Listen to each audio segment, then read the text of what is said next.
Damai sejahtera bagimu, saudaraku. Salam Horas. Selamat memperingati hari Pesta Pentakosta, yaitu hari peringatan akan turunnya Roh Kudus. Nats pembacaan firman bagi kita pada kesempatan ini di Yohanes 20 ayat 19 sampai 23. Yohanes 20 ayat 19 sampai 23. Sebelum kita baca, kita minta kekuatan Roh Kudus supaya mengajari kita. Bapa di surga, ajari kami melalui Roh-Mu yang kudus supaya kami boleh memahami apa yang Engkau kehendaki melalui firman yang akan kami dengar. Dalam nama Yesus Kristus kami berdoa. Amin. Saudaraku, saya akan bacakan bagi kita Yohanes 20 ayat 19 sampai 23, demikian pembacaan firman Tuhan. Ketika hari sudah malam pada hari pertama minggu itu, berkumpullah murid-murid Yesus di suatu tempat dengan pintu-pintu yang terkunci karena mereka takut kepada orang-orang Yahudi. Pada waktu itu, datanglah Yesus dan berdiri di tengah-tengah mereka dan berkata, "Damai sejahtera bagi kamu." Dan sesudah berkata demikian, ia menunjukkan tangannya dan lambungnya kepada mereka.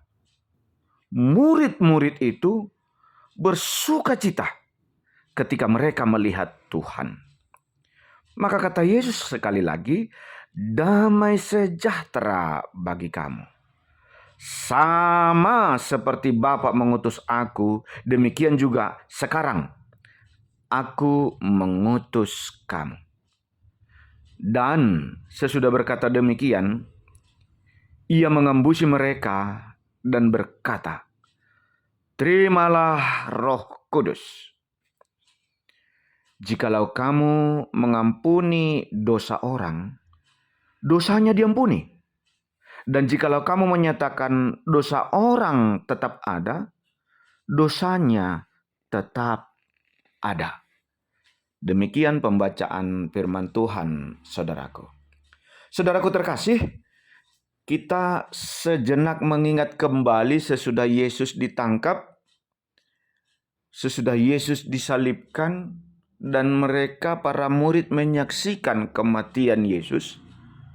Suasana ini masih menjadi trauma bagi para murid dan berdampak sekali kepada situasi perasaan yang mereka alami.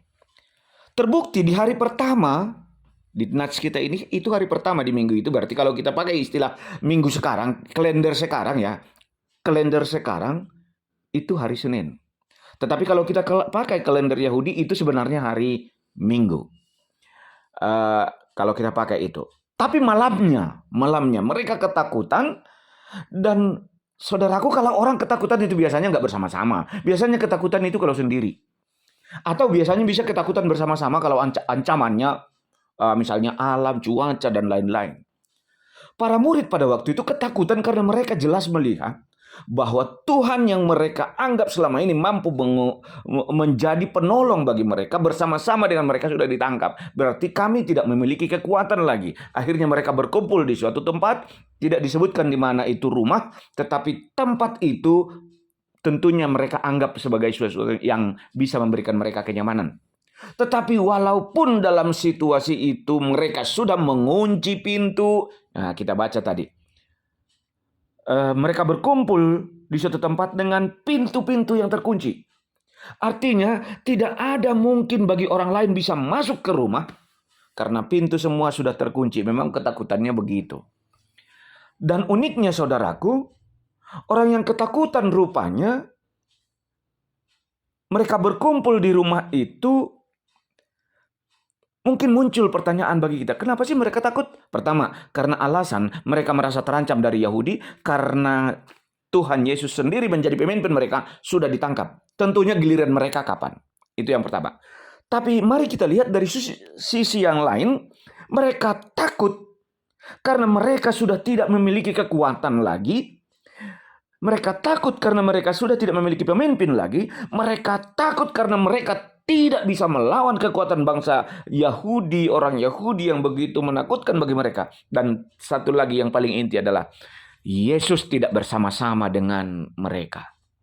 Kalau boleh kita katakan, banyak orang mengalami ketakutan di dalam hidup ini, banyak kelompok yang mengalami ketakutan di dalam situasi.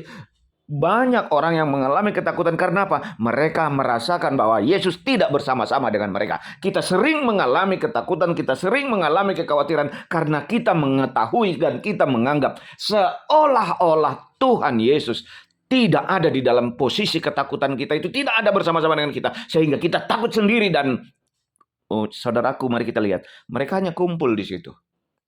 Artinya orang yang merasa ketakutan, orang yang memiliki ketakutan yang luar biasa, dia tidak bisa melakukan apa-apa. Mereka hanya diam, mereka takut, dan tidak produktif.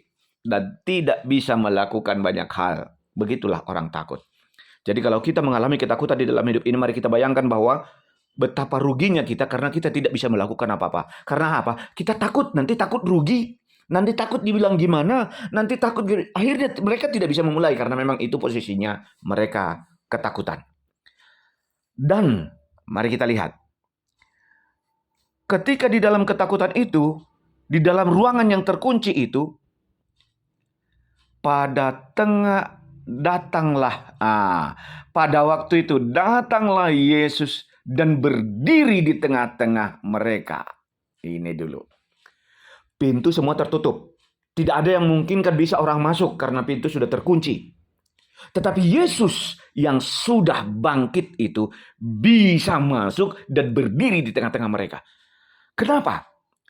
Itu bisa kita buktikan secara masuk akal. Jangan kita katakan, dia kan begini. Enggak. Buktikan secara masuk akal, secara logika. Di dalam terjemahan Yunani, di dalam Alkitab kita ini, bahasa aslinya, sesudah Yesus bangkit dari yang mati, beda penyebutan tubuh yang ada pada Yesus. Kalau dia sebelum waktu lahir dia sebagai manusia, dia itu disebut dengan sark. Artinya tubuh itu sama dengan kita, memiliki kelemahan, memiliki kekurangan, memiliki keterbatasan. Sama dengan kita. Karena dia lahir dari seorang manusia, dari perempuan Maria. Dia sama seperti kita. Dia lapar, dia ngantuk, dia tidur, dia lelah. Dan dia bisa makan, itulah sark. Sama dengan tubuh yang kita miliki, saudaraku. Tetapi sesudah Yesus bangkit dari mati, tubuh yang disebutkan di dalam pembacaan firman di dalam Alkitab kita, dia disebut dengan soma. Artinya sark yang sebelumnya sudah mati itu akhirnya bangkit menjadi soma. Soma artinya tidak terbatas. Jadi masuk akal sekali, sangat masuk akal. Yesus yang sudah bangkit itu, walaupun pintu semua sudah terkunci dengan rapat, Yesus tidak terbatas dan dia soma. Dia Immanuel dengan soma yang baru, yaitu tubuh yang baru. Dia bersama-sama dengan murid walaupun pintu semua terkunci. Dan ini menjadi semangat bagi kita. Kebangkitan Yesus rupanya yang dulunya tubuhnya itu sark, akhirnya memiliki tubuh surgawi yaitu soma. Orang yang bangkit, kita akan nanti bangkit sama dengan kebangkitan Yesus. Kita akan memiliki tubuh yang sama, soma tidak terbatas, tidak memiliki kebutuhan lagi, jadi tidak memiliki rasa sakit lagi. Jadi kalau kita lihat saat itu kan Tuhan Yesus menunjukkan tangannya yang kena paku, menunjukkan tubuhnya, lambungnya kepada mereka, tapi kenapa nggak takut? Kenapa nggak sakit? Kan gitu ya. Karena tubuhnya soma. Ini menjadi pelajaran bagi kita.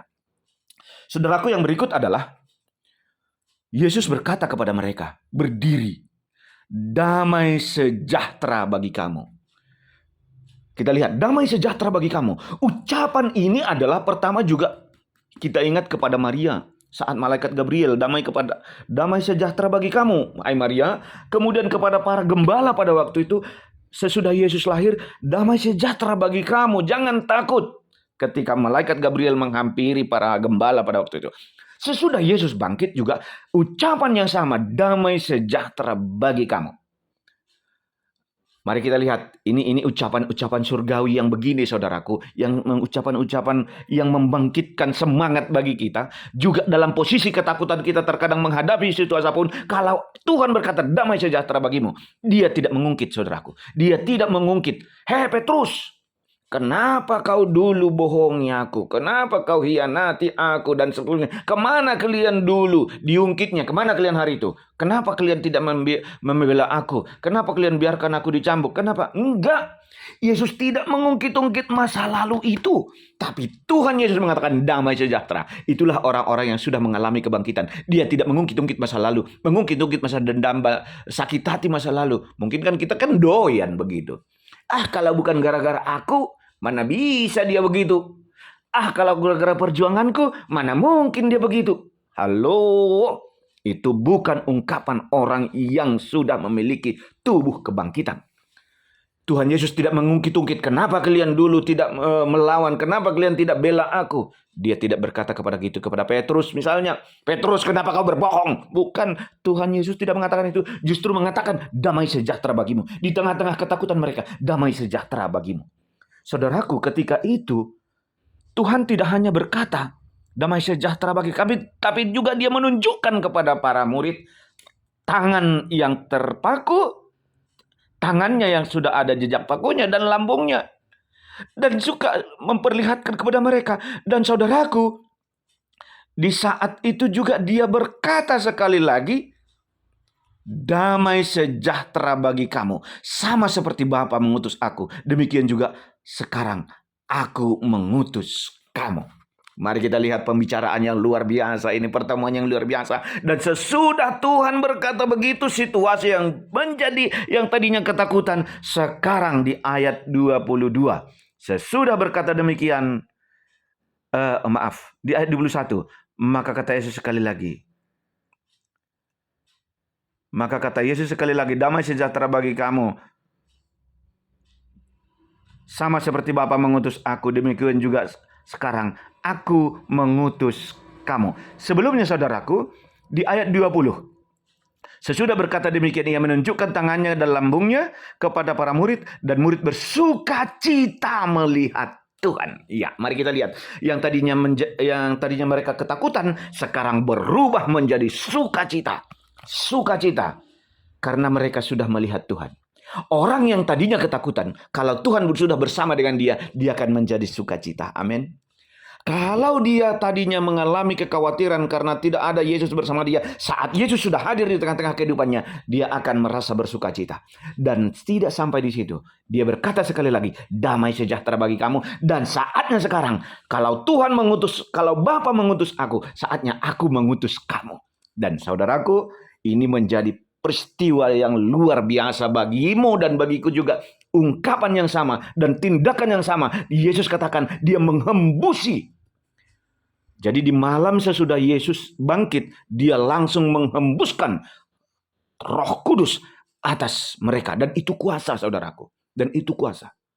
Jadi boleh kita katakan, saat para murid dipanggil Yesus, mereka diberikan kuasa. Di dalam Lukas 9 ayat 1, murid-murid dipanggil dan diberikan kuasa dan tenaga untuk memiliki kekuatan. Sekarang sesudah Yesus bangkit, Yesus juga menghembusi, yang kita pahami adalah Roh Tuhan yang Tuhan berikan kepada para murid pada waktu itu, untuk mengubah mereka yang menjadi ketakutan menjadi gembira, menjadi mereka, aku mengutus kamu sekarang, tetapi aku mengutus kamu dan aku menghembusi. Mari kita lihat apa yang ada pada Tuhan yang sudah bangkit itu, Roh. Dia tidak mengizinkan kita ketakutan. Dia tidak menginginkan kita ketakutan yang tidak melakukan apa-apa. Tapi dia memberikan roh yang baru. Menghembuskan roh yang baru atas para murid. Dan kepada kita juga sekarang. Supaya kita bukan ketakutan. Tetapi orang yang diutus untuk melakukan sesuai dengan anjuran Roh Kudus itu. Sesudah berkata demikian, ia menghembusi mereka dan berkata, terimalah roh. Terimalah Roh Kudus. Jadi saudaraku, kenapa disebutkan terimalah Roh Kudus? Bukankah selama ini mereka sudah bersama-sama dengan Tuhan? Bukankah selama ini mereka sudah mereka melihat kekuatan Tuhan? Bukankah mereka sudah melihat mujizat Tuhan? Bukankah mereka sudah melihat luar biasanya Tuhan untuk membangkitkan orang mati, menyembuhkan orang sakit, menolong banyak orang? Tapi ada yang belum pernah dihembuskan bagi mereka. Sesudah Yesus bangkit, Yesus menghembuskan, terimalah Roh Kudus. Saudaraku, di tengah-tengah ketakutanmu, terimalah Roh Kudus. Di tengah-tengah kekhawatiranmu, terimalah Roh Kudus. Ini belum pernah diberikan Yesus kepada orang lain. Pada waktu bersama-sama dengan para murid, pada waktu itu belum pernah Yesus menghembuskan ini. Tapi sesudah Yesus bangkit dari yang mati, dia tahu bahwa dia akan naik ke surga dan dia akan memberikan kuasa bagi mereka. Kuasa ya, mari kita garis bawahi. Kuasa. Kuasa dengan Roh Kudus. Untuk apa? Mari kita lihat bagaimana kekuatan kuasa Roh Kudus itu yang diterima oleh para murid dan juga yang kita terima dari Tuhan pada saat ini. Di rumah tanggamu, di pekerjaanmu, di dalam keluhanmu, di dalam kekhawatiranmu, di dalam rasa sakitmu. Terimalah Roh Kudus. Kita lihat, jika kamu mengampuni dosa orang, maka dosanya akan tetap. Makanya dosanya akan diampuni. Tapi jika kamu menyatakan dosa orang tetap, dosanya akan tetap. Kita lihat kuasa itu. Roh Kudus yang kita terima, yang Roh Kudus yang diberikan oleh Tuhan Yesus kepada para murid, itu kuasanya luar biasa. Sehingga kalau mereka menghapus dosa orang, maka dosanya akan terhapus. Luar biasa kuasa itu. Tetapi jika mereka mengatakan dosamu tetap, dosanya tetap. Itu disebutkan di ayat ini. Tetapi Tuhan tidak menawarkan bagi kita untuk menyatakan tetap dosamu, tetapi justru ditawarkan untuk mengampuni, damai sejahtera bagimu. Jadi pertemuan para murid pada waktu itu di dalam posisi ketakutan, di malam mereka mengalami kekhawatiran dan dengan semua pintu yang terkunci, Tuhan ubahkan dengan firman, terimalah Roh Kudus. Jadi saudaraku, apa yang belum pernah mereka terima dari Tuhan Yesus, yaitu kuasa Roh Kudus untuk bisa mengampuni, kuasa Roh Kudus untuk menyatakan tetap. Patutlah Tuhan yang pernah memberikan kuasa yang sama juga akan memberikan kuasa yang sama juga pada kita, yang perlu kita imani. Seperti firman Tuhan pernah berkata, apa yang kau ikat di dunia ini akan terikat di dalam kerajaan sorga. Tapi apa yang kau lepaskan di dunia ini akan lepaskan itu di dalam kerajaan sorga. Makanya hidup kita ini sudah diberikan kuasa yang luar biasa. Melalui apa? Roh yang ada pada Yesus. Nafas ruah yang ada pada Yesus. Itu yang diberikan kepada kita. Jadi kalau turunnya Roh Kudus, itu akan memberikan semangat bagi kita. Terimalah Roh Kudus. Jadi saudaraku, Yesus naik. Kita sudah memperingati kenaikan Yesus. Tetapi roh yang ada pada Tuhan Yesus sudah diberikannya kepada kita. Itu yang menyertai kita sepanjang zaman. Itu yang menguatkan kita saat ini. Benar secara fisik kita tidak bersama-sama dengan Tuhan Yesus. Benar secara fisik tidak bersama-sama dengan Tuhan Yesus di dunia yang kita jalani. Di tahun-tahun yang akan kita jalani ini. Tetapi rohnya sudah diberikan kepada kita. Aku memberikan. Terimalah Roh Kudus. Dia menghembuskan langsung saudaraku. Langsung dari Tuhan Yesus yang sudah bangkit itu. Roh yang ada pada dia. Jadi kalau di saat penciptaan, Allah menciptakan manusia. Manusia itu tidak berdaya. Manusia itu belum hidup sebelum dia menghembuskan nafasnya. Nafas kehidupan yang langsung dari Allah. Yang langsung dari Yahweh kita itu. Yang langsung dari Tuhan kita itu. Sekarang Tuhan yang sama. Karena aku mengutus. Bagaimana Bapa mengutus aku juga mengutus kamu. Terimalah roh. Kita diutus. Dan kita sudah menerima Roh Kudus. Jadi kita diutus untuk melaksanakan kegiatan kita sehari-hari. Apapun aktivitas kita. Dan ternyata terimalah roh. Sehingga pada malam hari itu. Mereka memiliki sukacita yang luar biasa. Padahal awalnya mereka ketakutan dengan pintu yang terkunci. Dan kalau kita baca. Selanjutnya Yesus menampakkan diri mereka berkali-kali. Akhirnya mereka memiliki kuasa untuk melakukan banyak hal di dalam pelayanan mereka. Untuk itu saudaraku, di hari turunnya Roh Kudus, terimalah Roh Kudus, damai sejahtera bagimu. Orang yang sudah menerima Roh Kudus, dia akan mengampuni. Orang yang sudah menerima Roh Kudus, dia memiliki kuasa. Sehingga kita bukan menjadi orang yang penakut. Kita ketakutan untuk melakukan pekerjaan kita, tapi kita memiliki Roh Kudus. Roh Kudus di dalam kehidupan kita. Roh Kudus di dalam ucapan kita. Roh Kudus di dalam perjalanan kita. Roh Kudus yang menuntun kita di dalam setiap saat.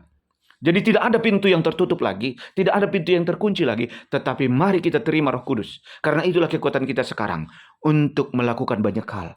Roh Kudus itu hadir di mana-mana. Roh Kudus itu kapan saja dan di mana saja. Pintu tertutup tidak menjadi penghalang.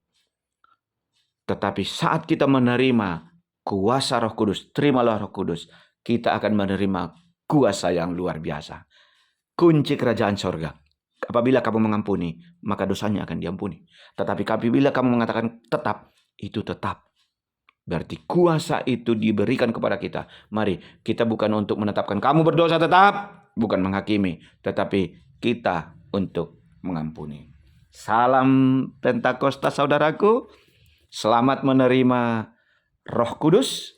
Terimalah Roh Kudus di dalam hidupmu. Terimalah kuasa Roh Kudus yang membebaskanmu. Terimalah kuasa Roh Kudus yang memberikan kesembuhan di dalam sakit penyakit yang ada di dalam tubuhmu. Terimalah kuasa Roh Kudus yang bisa memulihkan semangatmu. Terimalah kuasa Roh Kudus yang memberikan kekuatan bagimu untuk mengatasi masalah-masalah yang terjadi dalam hidupmu.